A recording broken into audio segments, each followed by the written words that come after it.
पूरी planning Israel की तरफ से कर ली गई है। क्या वक्त और जगह सब कुछ तय हो चुका है? और सबसे बड़ा सवाल आखिर क्या है? तो ईरान पूरी तरह से अब खबरदार हो जाए, क्योंकि इजराइल ने पूरी तैयारी क्या कर ली। क्या इजराइल ने जगह समय पूरी तरह से तय कर लिया? क्योंकि पहले इजराइल की तरफ से कहा गया था कि वक्त भी हमारा होगा और जगह भी हमारी होगी, जब हम पलटवार यहां पर करेंगे। वहीं सवाल यह भी कि क्या ईरान पर इजराइल पहला अटैक कब और कहां करेगा, यह भी इजराइल ने तय कर लिया है। कहां उसकी तरफ से किन जगहों को टारगेट यहां पर किया जाएगा, क्योंकि इजराइल के तेवर लगातार जारी है, लगातार हमले हो रहे हैं। और युद्ध क्षेत्र से बड़ी खबर आपको बताऊं, लेबनान में जहां हिजबुल्लाह पर इजरायली हमले लगातार हो रहे हैं, लगातार बम बरस रहे हैं। लेबनान में हिजबुल्लाह पर एक और बड़ा हमला इजराइल की तरफ से किया गया है। हथियार डिपो को यहां नष्ट कर दिया गया है। हिजबुल्लाह के हथियार डिपो को निशाना बनाया गया है और उस पर बड़ा अटैक यहां पर किया गया है। यानी तेवर इजराइल के लगातार जारी है।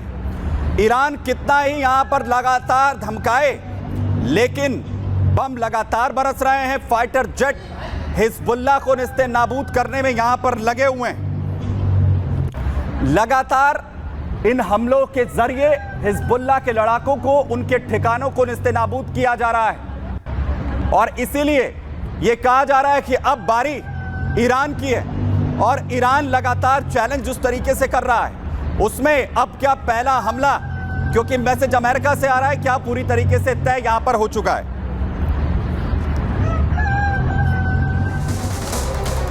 वहीं सबसे बड़ा सवाल यह कि अब जब पहला हमला किया जाएगा यहां इजराइल की तरफ से, तो कहां अटैक होगा? पहला अटैक, जो पहला टारगेट, क्या परमाणु साइट होंगी?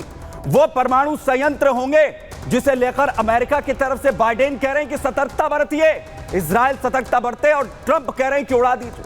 और वहीं क्या पहला ये अटैक तेल भंडार पर होगा, जिसे लेकर अमेरिका ने कहा कि तेल भंडार पर सतर्कता बरतिए। बाइडेन कह रहे हैं कि नहीं, वहां अटैक मत करिएगा। और ट्रंप क्या कह रहे हैं?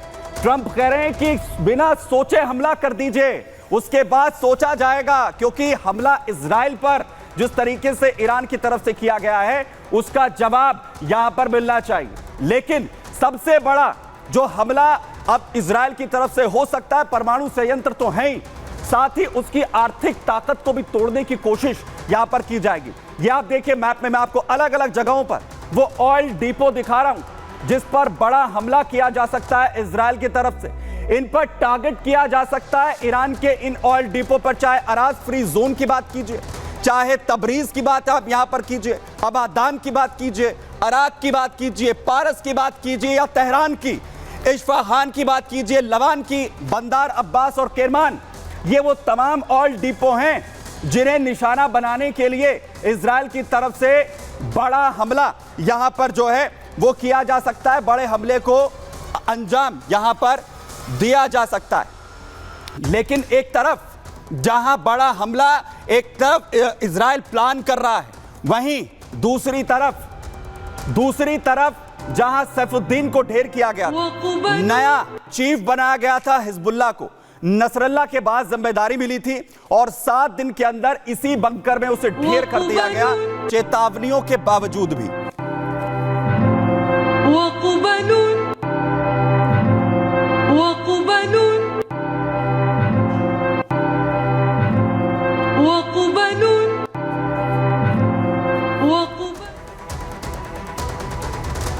तो सैफुद्दीन को ढेर कर दिया, कमर तोड़ दी एक बार फिर से नसरल्लाह के बाद।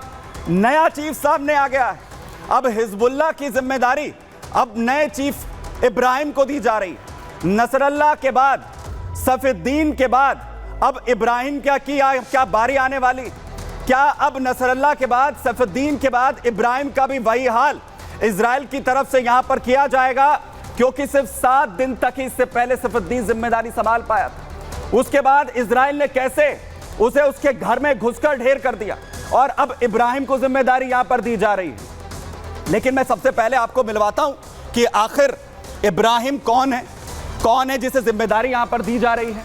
इब्राहिम अमीन अल सैयद, यह है वो नया चीफ जिसे जिम्मेदारी इस बार हिजबुल्लाह की तरफ से दी गई है। इसे कहा जा रहा है कि बदला नसरल्लाह की मौत का, सफुद्दीन की मौत का लेना है। इब्राहिम को भी यह बताया गया है कि इसके पास बड़ा चैलेंज है इजराइल को हराने का। ईरान यहां पर साथ इस वक्त खड़ा हुआ है, लेकिन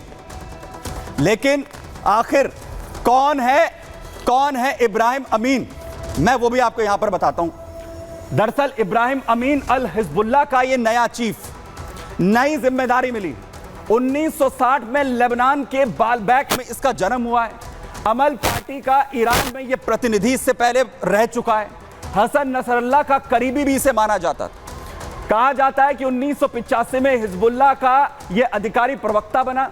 वहीं लेबनान संसद में कई बार इसे सांसद चुना गया है और वहीं इस्लामिक सेंटर एसोसिएशन की स्थापना इसकी तरफ से की गई।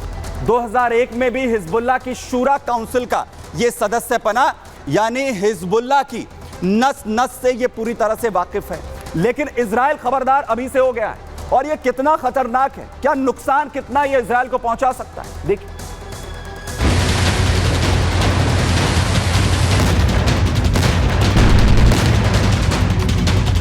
32 साल से हिजबुल्लाह की कमान संभाल रहे नसरल्लाह को इजराइल ने बेरूत के दाहिये शहर के अंदर उसके हेडक्वार्टर में एयर स्ट्राइक का ढेर कर दिया था। नसरल्लाह की कब्र हिजबुल्लाह मुख्यालय के अंदर ही इजरायली सेना ने खोद दी थी। नसरल्लाह की मौत के बाद उसके चचेरे भाई हाशिम सफीद्दीन को हिजबुल्लाह की कमान संभाली गई थी। लेकिन अभी लेबनान समेत ईरान नसरल्लाह की मौत का शोक मना ही रहे थे कि नसरल्लाह के बाद हाशिम सफीद्दीन का भी सफाया इजरायली एयरफोर्स ने बम बरसाकर कर दिया। हाशिम सफीद्दीन को महज 7 दिन ही हिजबुल्लाह का चीफ बनना नसीब हुआ। सफीद्दीन भी इजरायली मिसाइल के टारगेट पर आ गया था। 2006 में जब इजराइल लेबनान में घुसा था, उस समय इजराइल के प्राइम मिनिस्टर थे बराक। उन्होंने साफ तौर पे कहा था कि जब 2006 में हम लेबनान में घुसे तो हिजबुल्लाह नाम की कोई चीज़ ही नहीं थी। बोले हिजबुल्लाह क्रिएट हुआ हमारी गलती से। आज इजराइल जो कर रहा है वो छोटी लड़ाइयाँ तो जीत जाएगा, अल्टीमेट बैटल जो है वो हार जाएगा, क्योंकि इतने बड़े पैमाने पर जो तबाही कर रहा है, इतनी ज़बरदस्त दुश्मनी हो रही है कि एक हिजबुल्लाह नहीं कई हिजबुल्लाह खड़े हो जाएंगे। अब नसरल्लाह और सफीद्दीन के बाद इब्राहिम अमीन अल सैयद को हिजबुल्लाह की कमान सौंपी गई है। इब्राहिम अमीन को हिजबुल्लाह का नया चीफ बनाया गया है। लेकिन इब्राहिम अमीन के सिर हिजबुल्लाह का ताज उस वक्त सजाया गया है जब हिजबुल्लाह पर इजरायली बारूद मौत बनकर बरस रहा है।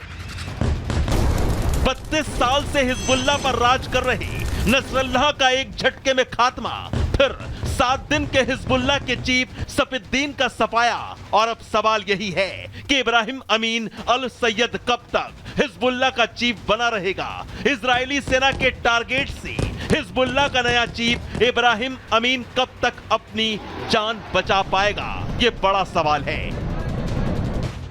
क्योंकि जिस तरह से इजरायली एयरफोर्स और उसकी मिलिट्री लेबनान पर बारूद बरसा रहे हैं, उससे हिजबुल्लाह के किसी भी चीफ, कमांडर और लड़ाके का बच पाना नामुमकिन है। Bureau report, Republic Bharat.